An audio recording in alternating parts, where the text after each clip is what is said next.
Oh, I wanted to point out I went and saw Savannah Bananas, got myself some merch. It's a pretty sweet hat. Yeah. Jealous. They're Lots good. I was gonna say, much like the Globetrotters of baseball. Um, do they win every game? Because I Globetrotters always win. You know what I mean? yeah. Well, they make it interesting. You know, they were trailing. They always come back and win, you know. But like I said, like I feel like that's kind of I get the trope. Like they always win, the better. But like I feel like they could also make it work while actually playing the game. And it being like I wish they would have It's than just it is a circus. It is like how people refer to pro wrestling as sports entertainment. This is absolutely sports entertainment. This is yeah. It it was is like every at bat, I swear, like they literally start the game and then they do a trick play and they're like, that's the 500 trick play. And then they go to a video package for like 2 or 3 minutes of all the trick plays throughout the season. So it's like, it's just mocking sporting events and live sporting events. yeah. But like I said, like I mean, like they could do 7 innings instead of nine and make it like somewhat of a I don't know who's going to win because you can only see the Globetrotters beat the Generals so many times. You know what I mean? Like I wish they could get like a whole like entertainment league or at least like 6 teams. That way they can like script the tournaments and stuff too. You know? You know, you can't script friendship. And we're talking Well, about Teen Titans, the Judas Contract. I don't know. I had no segue. I had nothing. So I was like, I'm just no, gonna I started rambling. well, we got So on the Savannah Bananas topic and then we lost it. But yeah, back doing regular scheduled programming. We took to the commentary episode, we did the Gotham Knights episode. Now we're back in the DCAMU. Which is good because this actually does reference the other movies did, but I think this one I noticed more referencing the previous movies that we did. mhm. Especially because if you remember, Deathstroke died in Son of Batman, but you can't do the Judas Contract without Deathstroke. So he It's true. does spoilers. He plays a role in this movie. Um, Spoilers if you haven't read it either. Pretty sure it's the book of Matthew. Uh, Judas portrays Jesus. Um, Bottom line, uh, yeah. yeah, So betrayal. yeah. Except Um, she sold him for sex instead of 30 pieces of silver, which that's another point that I want to discuss. And part of the reason why my score is a little bit lower on this movie. um, well, it's an interesting approach because I think it was kind of cool and smart to after Teen Titans versus Justice League to go into this and kind of Mhm. do this version of the Titans. I I kind of thought the dynamic was interesting that Nightwing and Starfire were kind of like the parents of the Teen Yeah, Titans. I like it because essentially they're the only two. So I want to start at the beginning and the OG team that they used. So like Yeah. Speed, Kid Flash. Yeah, because it Uh, starts in a flashback 5 years before this movie. And yeah, the lineup is Dick Grayson as Robin, Speedy, Kid Flash, Beast Boy, and Bumblebee. So it's that's the which lineup. I thought was a different take because most of the versions that I know is Bumblebee's later too. Like she Yeah. would be with this current cast, and Raven would be an OG member. And Kid Flash and isn't Speedy on Young Justice too? Yeah, Yeah, that's where Young I think Justice, of it. Young Justice is probably my favorite iteration of Titans. The original Teen Titans show is really good too, and I've talked boners about that multiple times on here already. But I Both think that potential episodes. great. Those are good because they touch base on this too, in a different light. And this, I like this version too, except again, and this is part of my rating, and we'll touch base on that more. But I didn't care for this version of Slade and Tara's relationship. Yeah, kind of creepy. With that being said, we're gonna rewind, go back to the beginning. The movie. Yeah, we'll get there. When Starfire shows up, and they're like, who do we help? And then they go on, and he's like, it also helps that she's hot. And I'm like, they emphasize Starfire and her sexuality TNA, so hard. baby. And it's like, yeah. Well, so what's funny about it is like the thing that they set up is when Dick sees her for the first time, he instantly falls in love with her. And it's like, well, yeah, how old is Dick at this point? And look at the way she's drawn. Of course, any teenage boy is gonna. If it's 5 years ago, and he's still Robin, so he's got to be. I mean, obviously he's in his teens, so like he's in the Teen Titans. Damn it, he's driving. We'll say he's 17 this time because he's able to drive. I mean, he's a sidekick. I get it. He can drive. Hopefully, he's 18 because Starfire kisses him. So. Yeah, but we also don't know how old Starfire is. You know what? Yeah, maybe the whole that's different in space, Luke. Maybe. Well, let's say like, maybe in Tamranian years, she's like 35, but she's only 16 by Earth years. You know what I mean? Sure. Yeah. Whatever helps you sleep at night, I guess. You know? So yeah, the fight breaks out. That's how we get introduced to Starfire. She kisses Dick to learn the language, which makes me laugh because then Beast Boy's like, I know Spanish. Yeah, a little bit of Spanish. He's like, fucking, I took freshman high school French. Is good stuff. And then so yeah, we fast forward to now, and Dick is Nightwing, and he's again. Tara refers to him as like the den mother. Yeah. Who's kind of stewarding this new generation of Teen Titans.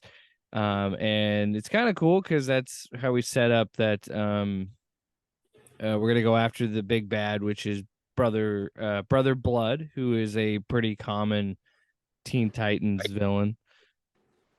I don't. And Mother Mayhem. Great names, DC. Great names.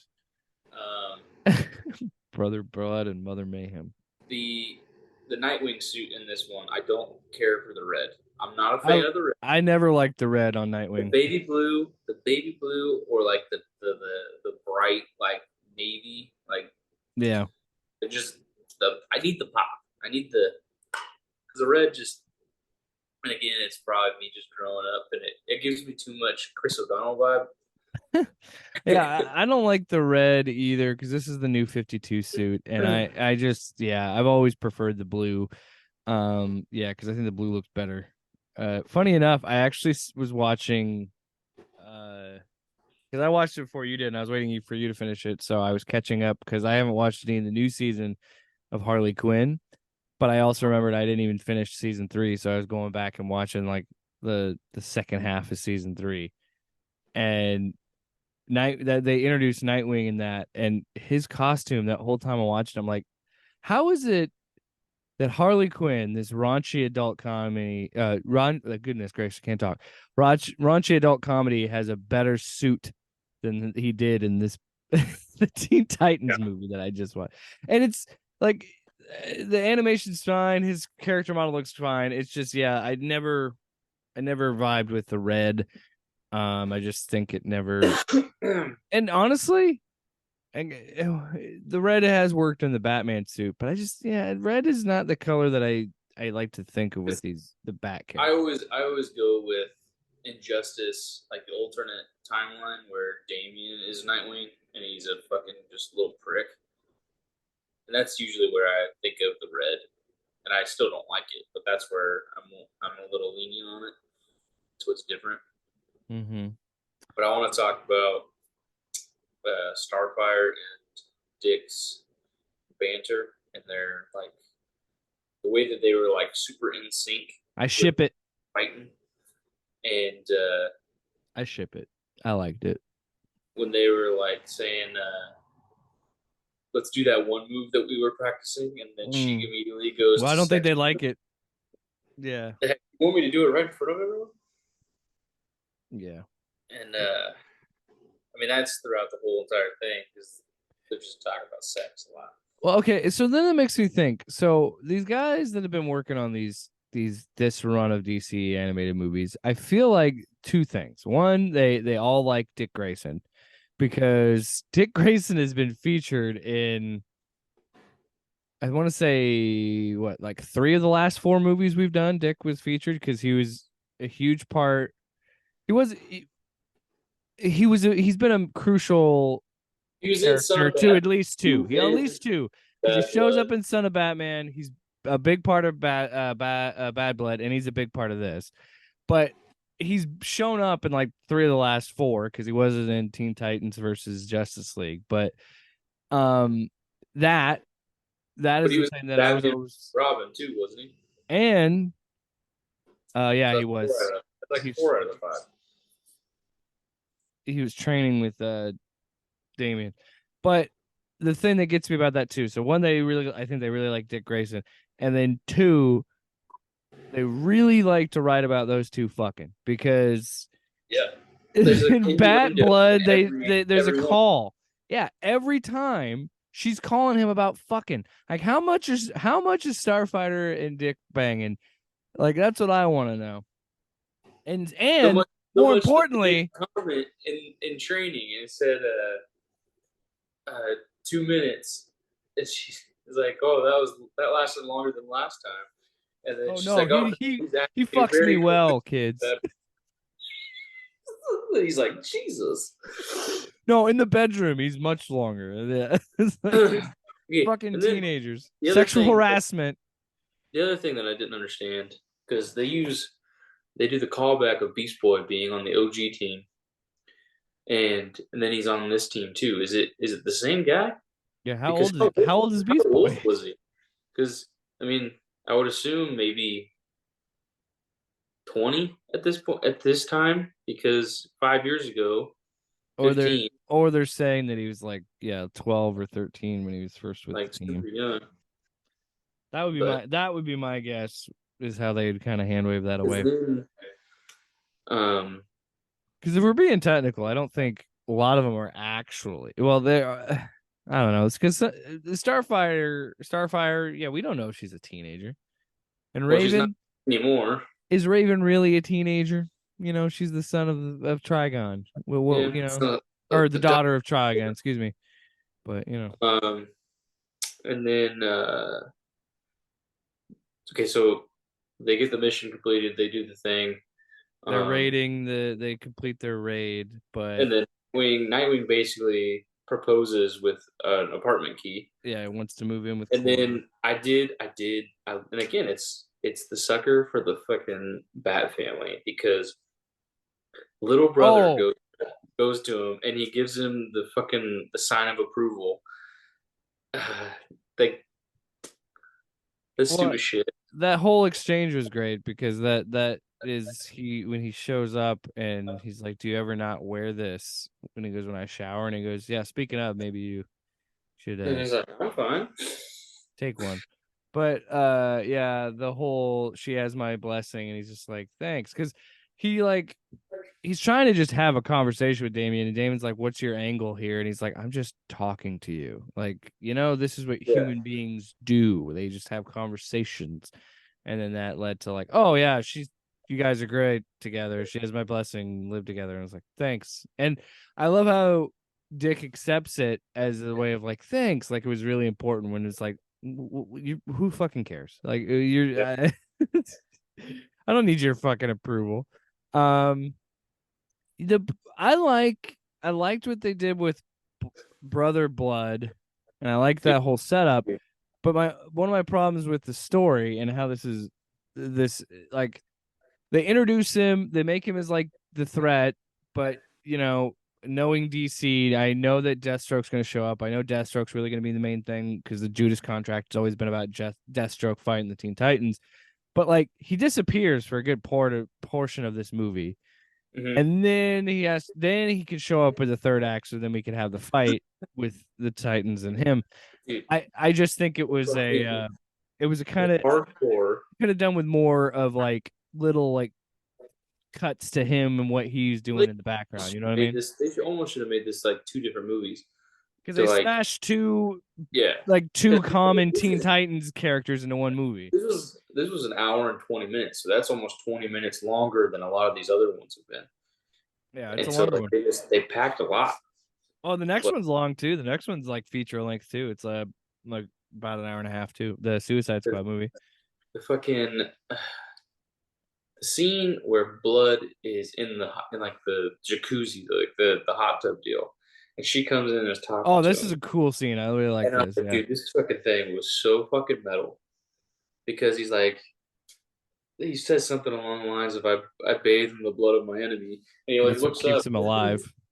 crucified, fucking bleeding into the tub, and he's just chilling in it. Like Yeah. it's what gives him his immortality and his fucking power. Like, dude, Yeah. that shit's crazy. Yeah. But he is apparently made this plan 9 centuries in the making, which makes me laugh because I'm always like 9 centuries, 900 years, and this is the best plan you got. But anyway, before that, the reason he was on doing a TV interview because that religion that he created was getting steam, and they did a sit down like CNN 60-minute style interview, and the guy kept questioning him. I'm like, don't you think this is like a cult? And then then we get that scene of him in the jacuzzi and the dude just being hung up by his Basically wrists. saying, "Don't fuck with me, bro, He's bleeding. because I don't take shit." Yeah. But then they're like, why aren't you worried that the Teen Titans keep Nightwing and the Teen Yeah, Titans the inside messing up man. our bases? And he's like, I got a plan. And then dun dun dun, Deathstroke's alive again because he's talking to him in a cemetery because he's in a cemetery. He's like, why are we always coming here? He's like, having because Blood's talking and there's just nobody else there. Of course, Slade is there, but he's talking not at Slade, and Slade's like, "Why do you want to meet here?" And it's kind of creepy that you're talking to these in the cemetery. And and he's like, "Well, I talk to the dead, whatever.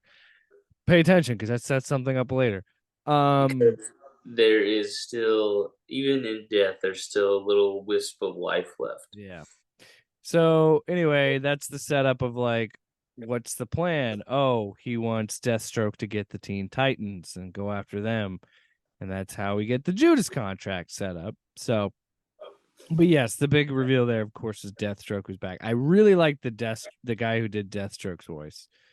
I thought he was pretty good. I actually really like Deathstroke in this because he is such a shitbag, and not even for me. I don't have a problem liking shitbag characters. He was such a douche that I really hated him. And it was very effective of him being the villain because he was annoyingly good. And you're Yeah, like, in your head, you're thinking, like, well, how are they going to beat this guy if he can just easily beat the fuck out of Nightwing like he did and beat the fuck out of all these kids, which you know? that's another thing is And that's I have good. That's good that he's separate frustratingly that good. two separate notes. The one is when he's fighting Robin, when he's like, "Oh, should have known you've been palling around in a Lazarus pit." When him and Robin are fighting, and they're back and forth, and then he gets trapped in the concrete. Later on, they have the band. He keeps trying to get a rise out of Slate to get him to. And he just says, what the hell? He just smacks him and He says, shit. fuck it, pretty He much. says, he says,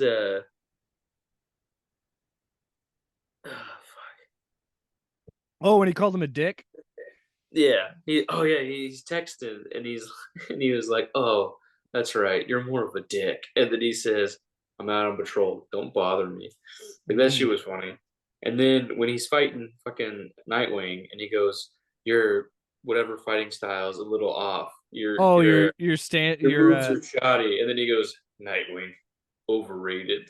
That shit's he hilarious. says your I think he said your Kenta is too is it needs work. Your spacing is shit, is what he Yeah, said. And yeah, and that was he's great. like, "Wow, The one that night made me go, overrated." okay, all right, was when he fucking throws an essay at Jaime. I'm like, geez, like it's not a slur, but it's still kind of like racially charged. And I was like, whoa, when he says that would be the pod essay, and I'm like, okay, all right, Slade. Like it wasn't again, it's not a slur, it's not anything terrible, but it's still like obviously racially charged. And I was like, okay. Um, no, And yeah, I think the one where he's Slade. like, beat the crap out of him for being mouthy. He like looks and he goes, "You guys know what I'm talking about." You know you want to, yeah. That's the thing is I think they did a really good job of making a good Slade, enough, like I said, that he's likable, but I'm also like he's really a shitty person and really a shitbag because of the way that he talks to these teenagers, and also let's not brush past the fact that he's beating the shit out of teenagers. Yeah. Well, that's not Nightwing's brush. not a teenager, but you know. Okay, that brings me my next point. And the reason why I'm lowering my rating a little bit in this movie because Well, should we get into it? The Should we get into Stockholm it? the Stockholm syndrome that was Tara and Slade, and I don't like this version because it's kind I of gross, I kind of don't weird and know. stuff. I don't know anything about Tara, this character. I've never read anything with her character. I don't know anything about her. So this is my That's first the whole. introduction. Well, there's different versions because she's Tara Markov, which is she's like it's not Russian. It's like not Czechoslovakian or whatever. It's some Mm-hmm. angry vodka drinking accent. And I don't. I mean, to not sound stereotypical of the fact, but it's one of those like the deep drawing, like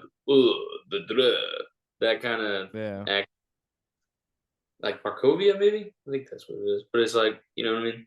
She's a princess, and their whole thing is trying to fabricate DNA, and she's an experiment, and that's one version. She gets their whole um, genetic makeup in their line of family is geographical. So like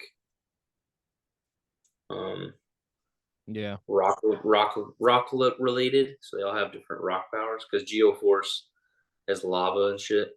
That's her brother, but like that's their whole thing. And then the parents, the king and queen, get murdered. Somewhere along the line, Slade abducts her because of her powers. They put her in like this weird like meta slave trade where they just fight in an underground fight Yeah. club. Yeah. Well, and according to this movie, like she's But it's always a clearly betrayal. There's always the stick them with the Titans, get them to trust you, fuck them over, and then she has that feeling of retribution and well, forgiveness. they do like they do flashbacks when the Titans are trying to help her out and stuff, because then she gets flashbacks of that experience and all that stuff. But what makes me like was like what is really funny is HBO Max's like description of it kind of spoiled this for me because it says a new member of the team might have ulterior motives. I'm like, who's the new member Right? of the team? Oh, Tara. Well, yeah, there's an after credit scene, I think, in the last Teen Titans movie that had her showing up. Yeah, yeah. But But okay, so her power set, and Slade says it too later. It's like it's an upgrade. Her power set is probably one of those stronger ones in this team because it's a cool power. Because she just her terraform, so she takes like rocks and moves shit and throws shit around. yeah, But again, call back to the beginning of this episode. Great names, DC. Terra's not bad, but Brother Blood and fucking Mother Mayhem. And we're not even talking about Jack Kirby's New Gods with Granny Goodness and Yes. Big Big Bartha. Berta. Big Barta. Yeah. Or Bert? Is it Barda? Barda. Yeah, I think it's Barda. I don't know. Well, she's her and Miracle Man are a thing. Or Mr. Miracle, sorry. Mr. Um, Miracle. good shit. Tom King's book on Mr. Miracle is fucking unbelievable. But getting off topic. Uh so yeah, what happens is Slade gets hired, he lures Nightwing into getting captured because he follows Tara, which makes me laugh where Tara figures out he's following him. He's following her because she goes she's an earth-based character. So she's like, "You don't think I Feel the wouldn't recognize vibration. vibrations?" I'm like, that's a clever bit of dialogue. I'm like, "Of course she would. Makes sense." So yeah, then the Slade and Damien fight, which was great because we get more of that. But yeah, I'll never forget when he walked up to him and he's trying to goad him, and then he's fuck it. He doesn't say fuck it, but he just like screw it and slaps him anyway because he fucking hates that kid. He hates him so much. He came back from the dead to kill this kid. He makes the line of you took my old family, so now I'm gonna take your new one. Yeah, It's because hard. he wanted to be he wanted to be the leader of the League of Assassins. Yeah, so he kidnaps So then they Robin, and the then whole they thing they on. set up the next part, yeah, where Tara continues her relationship with Beast, and they get everything ready to go. I want to say yes, Tara's relationship with Slade is weird, and I feel like it's creepy, Yeah, and they make it seem that she is older than she is, and they say that she is older. Like the movie flat out says, "Hey, no, it's not a pedo thing. She's of age." I don't care. It's creepy. I don't like it. It's unnecessary. I think that it doesn't do anything for the story, in my opinion. no, I you could have easily made her look at him as a father figure. yeah. I don't That's know usually how why it they is. had to That's why make I it where said. she wants to fuck him. I don't know That's why. why, and that's why I said is I don't like this version because in most other or all of the other versions I know is he's the he's her father figure because she was taken when she was so much younger, and he's all that she's known. And so when she's shown affection and when she's given advice, and when like Dick is stern with her and everything, it's like it's still sympathetic. It's like all I've known is being yelled at, beaten, Yeah, I made mean to cry. it makes But that, sense. that conflict of do I really should I really be betraying these people because they've treated me better than I've ever known? And so that's why that battle in between in her brain of I want this man that has raised me, basically my father, or this new family that actually I feel like they care about me. Yeah, but my I guess my problem too is you could have done that because we touched on um like yeah we've touched on like the dynamic with with all of their parents and things like that and their own trauma and shit like that, and you could have done it in a way that didn't come off sexual. I just think that it was an unnecessary change or an unnecessary approach to this. I think yeah it would make sense with her history of abuse why she would be with an abuser. Yeah, that all makes sense. But I just you could have done it a better way. I think that whole thing is just really clunky. The Jaime stuff where he's has a thing for a girl and then the scarab freaks out because Yeah. of his blood pressure and he has to explain to the scarab there's this thing called sexual attraction, and I'm just like it's again they did it. I think this job or this movie has a lot more humor to it, and I think it works better too, where they actually have like that awkwardness of being a teenager, and they have the awkwardness of having to explain to his this suit like, hey, I'm just this, I just Get the boner. she just yeah, just give me a little tingle in my boxers is all I'm saying, you know.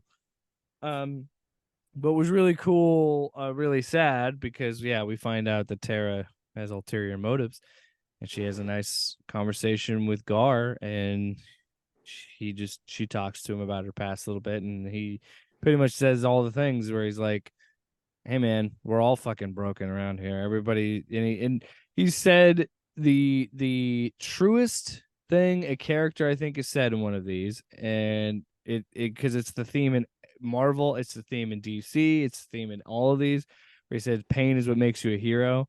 I was like, oh, that was a really nice scene, really sentimental. She finally kisses him. And again, it gives me that nostalgia of when you were when I was a teenage boy, and it was like this girl that I was crushing on finally kisses me, and it's like, oh my gosh, like, and like, so he's dancing around, changing from animal to animal, and like it's a very relatable scene. I mean, I actually don't do that until she's out of the room for to save myself the embarrassment.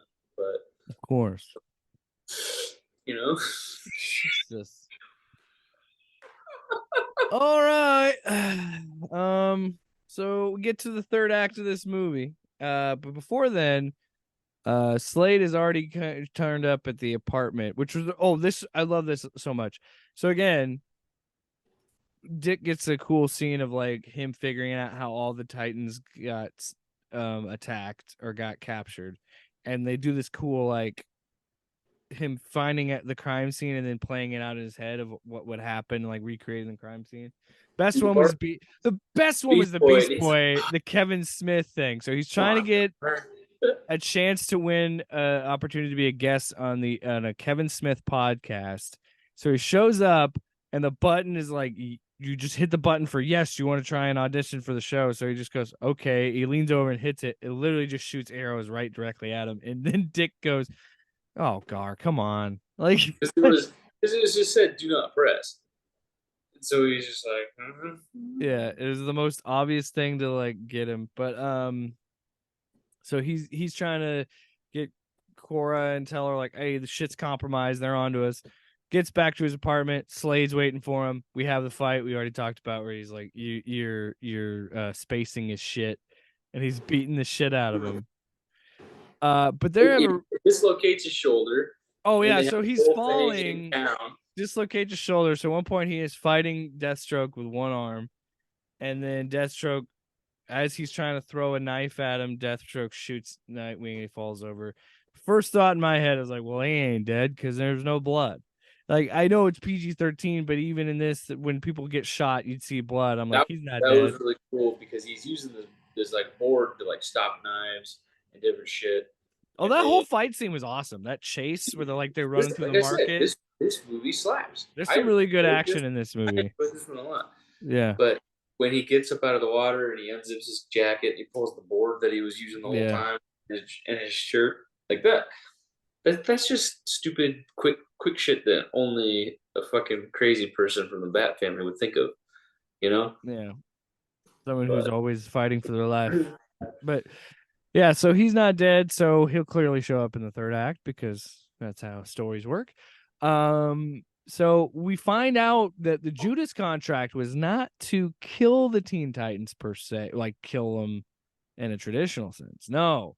Slade was capturing them because earlier in the movie we saw one of Brother Blood's disciples essentially get pumped full of superpowers, and we find out that he's created a machine and he wants to get all the Teen Titans together and take all their powers and put them into himself so he could become a god. Straight up, they just be like, hey, thanks for your service. Yeah, you bang, and they shoot him in the face. Which, after credit scene, he didn't die. So there's that. Wow, spoilers. So here's another thing that I thought was funny about the writing. It was pretty silly to me. The betrayal of Tara makes sense, but the explanation for Slade's betrayal doesn't make sense because they said we need every Titan. Where's Nightwing? Nightwing doesn't have powers. What would Nightwing bring to this? This is why it's stupid. No. Let me cook. Because the only reason that is there is a plot device to have Slade betray Tara because it doesn't make any sense. Dick doesn't have powers. Because they wanted the life source. I know, but because that's the same reason why they got Damien up there. You don't have shit. Because when that betrayal happens, I was like, I connected the dots because I was like, well, Dick doesn't even have, and he's like, well, But it She wasn't. was part of it the whole time. I know Because it was an Dick's effective not a Titan. twist. Because Dick's not a Titan. Yeah. Tara was the Titan. Well, It was the ruse well, the whole time. we got to take a break here before we wrap things up and we wrap up this story. I'm just saying, a little obvious. So, look, all I'm saying is kind of right in front of our faces the whole time. So, which was I will say, the whole execution of Slade betraying Tara was pretty good. Where she goes, "There's a sixth pod. We need a sixth person in there. You understand that's how the contract works." And Slade just nods. So then Tara gets thrown in there, and she's like, "What the hell?" And he's just like, "Hey, man, contract's a contract." Like, again, great. He's a villain. I love it when these show. I don't know about you, but I've just been noticing more and more that we see like stories go out of their way to like make you kind of sympathize with the villain a little bit too much. Yep. And I like how this one is just like, no, he's just a fuckhead. He's just a bad dude, and he betrayed this person. I love. He has no remorse, and that's great because he's a goddamn hitman. Of course, he's not gonna have any remorse. But this was sick. Like Nightwing coming in and saving him was awesome. I love that because they get him pumped up. He gets a good portion of the powers, and then as it's happening, the dudes are like getting taken out because Nightwing's running in. He throws a batarang, destroys the thing, gets free, but he didn't get there quick enough because Brother Blood has gotten their powers, so now they're fighting them. Damian and Dick run off to fight Slade, which is funny to me because it's like guys without powers over here and fight, everybody else with powers over here and fight. Which honestly, I don't have a problem with it because it would make sense. Like Damian and Dick would fight Slade over on the other side because they're like, we're not dealing with superpowers. Yeah, we can't keep up with that shit. Yeah, we're not gonna fucking fight them. We're going over here. But it's a callback straight up, like almost word for word, because right before this happens, Damien and Tara have a back and forth, and he's saying he's just basically he's just giving you the Stockholm, and he's telling you everything that you've ever wanted. Classic abusive relationship. He's just telling you to get what he wants out of you, and just like Raish did to him. And then, like right as he walks in, he says, "Then we could be together," and it's like that's what she's wanted this whole fucking time. Yep. And she realizes a little bit right there. And then she goes dangling that carrot, gives herself some black lipstick and an undercut, and she's just straight spiky hair in the shit. And that's when the whole betrayal happens. And then we get a weird, unnecessary shrieking moment from Tara. And I'm just like, wow, we could have just had a moment of her just doing the thing, but she has this like battle cry screech.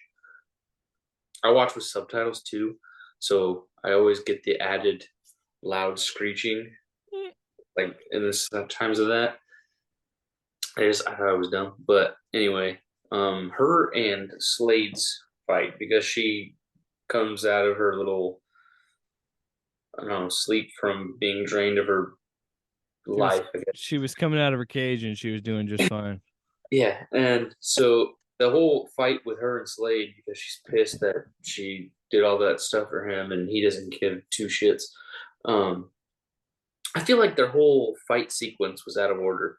Yeah, because I was confused by that too because she drops these boulders and he goes, "Oh shit!" And it's literally like kills him. It cuts to the other fight. And then it comes back, and then he's like running around with fucking rocks. Yeah. And then she brings the house down, and he's just like standing in the exact same spot from the first scene. Sorry, kid. And then she just flattens him, and it's like it would have been more if we had the fighting, the shit, then the avalanche. But they had it weirdly. Yeah, it seemed like it was cut out of order. Yeah, that was weird too. Because I was really confused by that. That will affect my score. Like I said, there's not a lot to gripe about in this movie because when I was watching it, I was like, dude, this is almost a perfect 21. This is a blackjack. But the Stockholm weird sexual tension with Slade, not a fan. Kind of unnecessary in my opinion. Animation was, downgrade because of the red Nightwing. And again, I'm just picking. I'm being That's picky. that's a and, nitpick. That's not a... and oh, it is. Um, and then the Slade Terra fight. Those three things are the only things that I really had a problem with because this is a solid movie. Like uh, the instant nostalgia of the original Titans team when they're driving in the T car, which fantastic name, DC. Well, I mean, shit. The Titan Tower is literally just a It's a giant giant T T. Like with windows. What are we doing? They're gonna see all these secret identities. they're gonna know. They're Um, not gonna know. I also think it's funny that, or funny, not really, but I think it's interesting that they brought over um the arc where Jaime is struggling with the suit from the previous movie. They brought it into this one. Funny bit about that: the suit doesn't like his dad, which I thought was funny. It's like he's Because talking. it's He's like, this weird like girlfriend bond because he's having these weird like coming of age issues. it's kind of like DC, and this is funny because Blue Beetle came out before them, but Jaime Reyes hasn't existed until like 2006 or something like that. Like he's fairly recent, but He's third generation. his version of Blue Beetle is like DC's version of Venom, where it's like it's not necessarily fully Venom because it's tech and shit, but it's It tied to bonds him. you. It's bonded to him, and yeah, it's sentient and all that shit. Um, It's from like an ancient alien race, which is it Ted Cord, the original? yes. He got it or found it because he's like some weird scientist dude. Finds it, studies it, uses it as inspiration So I have not seen Blue for Beetle, so Avenue. I can't spoil this for you, but I heard that like they were gonna try because Ted Cord is not in this in Blue Beetle, but they said the reason for that was like if there was ever going to be a sequel or something, they were going to try and say the sequel was going to be tied to Booster Gold and Ted Cord, where like because they want to do that Booster Gold show, and the idea was going to be somehow that like Booster Gold, they find Booster Gold and they try and go because some Ted Cord isn't dead or anything. He's like lost in time or some shit. I don't know, but who Well, knows? Because that the movie guy didn't do well. directed it said he wanted Jason Sudeikis, I guess, which I could I'm see not that. not against it, but I saw that Sean William Scott jokingly in an interview a couple months ago was like throwing his hat in the ring to be Booster Gold, and I'm like, Stifler's Booster Gold is kind of a genius move. yeah, Get on it, James. Well, because after the strike, there's figure so it out. many rumors circulating about it being Chris Pratt, which Just as a joke, I hope, because yeah, because again, like it'd just be doing Star Lord again. that's what I was gonna say. It's literally the same guy, but Anyway, I I so just don't care for the recasting over again in bigger roles. it's wrapping There's it up. Want to say the epilogue of this is such a bizarre decision, but I love it. They got Kevin Smith to voice yeah, himself where he does an the interview, which is kind of fun. So this is how they deliver the epilogue of the movie is Beast Boy is describing what's happening after the fight in this podcast. And I was like, oh, that's kind of neat, kind of a neat idea. And then but I will say it was kind of funny. Kevin Smith's like, yeah, so new person to come in after fucking Tara bit it, huh? Like he didn't say it like that, but yeah. he might as well have. And then Beast Boy is He's like like too kind of soon. Bro? upset, and he's like, yeah, a little bit. Oh, what's Wonder Woman? God, what is Wonder Girl? Yeah, it is actually Wonder Girl. Yeah, that's what I thought. So that was them teasing that Catchy something. she's on the Teen Titans now, which is cool. We're gonna do a lot with her. Um, and that's well. Also, I want to say, while it's on my brain, again, what a weird change up of watching this and then watching Harley Quinn. Because you had that Wonder Girl thing, and then I remember I was watching the Valentine's Day special. Yeah, when she tricks Wonder Woman like that to get the lasso of truth. That's what popped into my head. But overall, I think this was a fun movie, fun Teen Titans flick, and I thought it was smart that they did it with the new 52 Teen Titans, and they tried to do in showing that you can use a different lineup in the Teen Titans and make it work than what It's like it's usually the same core characters. which it Like is here. The only difference is Cyborg. They swapped out Cyborg for Blue Beetle and Terra. And Dick and Starfire. Right. They're older. That's the only. And Damian is the Robin, not Dick. So like or Tim. Which again, I do enjoy this version really well. Yeah. I can't. But there's tiny. Oh, I agree with you, and that's more for me being a fan of the actual like the original cast. Like that's nothing to say that the other ones are any worse or any better. I also support that. And I want to be clear. I think you and I our problems with the Tara Slade relationship aren't necessarily that she presents young and looks young. That is it is a problem in my it is problematic. But I think you and I are the same in a sense that the real issue is you didn't need to make that a sexual relationship. You didn't need to have the as sexual tension. It could have just been a father-son abuse or father. Why do I keep saying it? Father-daughter abusive relationship. The part when he betrays her and tells Starfire that Grayson is dead, and he's like, "Oh, we would have been really good at fucking each other because I killed your boyfriend and I'm killing my girlfriend." Yeah. Like that was pretty for me my problem was the fucking obvious he's gonna betray Tara here because why Dick Grayson doesn't have powers, damn it.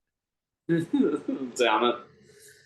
No, the only other thing that I could think would be like a justification for that would be like he would gain his like combat knowledge, but even then it's like that's a stretch. But yeah.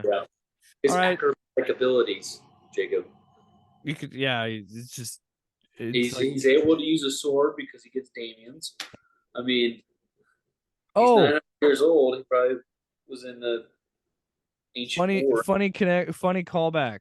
When they have him captured, Slade says that I could make you be calling me Papa and delivering me my pipe in a few days.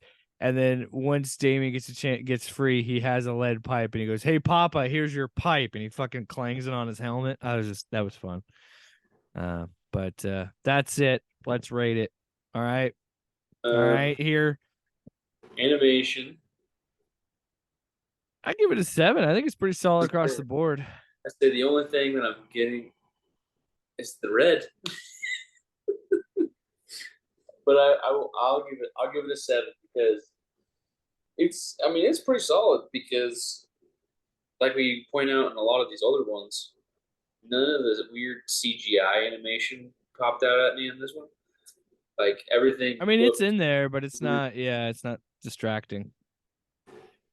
I would say I'm moving on. I would agree. It's 7, and for me, moving on story, I'll give it a 5 for the Tara relationship and the Dick Grayson pod. I'll never forgive it for that. Yeah. 5. Same reasons. Acting, I would give it a 6. I really liked it. I thought it was pretty good. Man, Sadly, I don't want to copy your score again, but that's why I said 6, so I could give you a 7. I mean, I don't know. I didn't care for Tara's voice too much. Wow, sexist. I am sexist, but I also, and I think I've said this before with Beast Boy is, I'm always thinking of the guy that does Michelangelo too, like crazy Chihuahua toting, ganja smoking fucking hippie dude. That's all I think about when I think of Beast Boys. When it's not him, then it's it's kind of weird. So there you have it. Anyway, There you go, America. That's your So- score. I gave it an 18. 12. Can't do math. Did you give it the same exact score that I did? Yeah. Well, then it is 18. 18 out of 21. You heard it here, folks. Heard it here. I'm going to say first. You heard it first. You heard it here first, folks. First. Yeah. Episode 12 in the books. Episode 13 in 2 weeks. We're going to start, by the way, programming update. We're going to kind of shift to doing it every 2 weeks instead of every week. Just because we got other things going on in our lives. It's true. Especially me. I started a new job, so blame me. If you need someone to blame me, I guess. I don't know. Suicide Squad Hell to Pay in 2 weeks. Episode 13 will be our next movie. So that's your homework. Suicide Squad Hell to Pay. And as always, well, have it before we go. God damn it. This is my first time seeing this movie. Actually, I think this might be the first time I've seen this one too. Yeah, and I have not next time as well. Yeah, I have not seen Suicide Squad either. So there you go. Now, All right. As always, for the kids. Off panel, off topic with Jake and Tyler.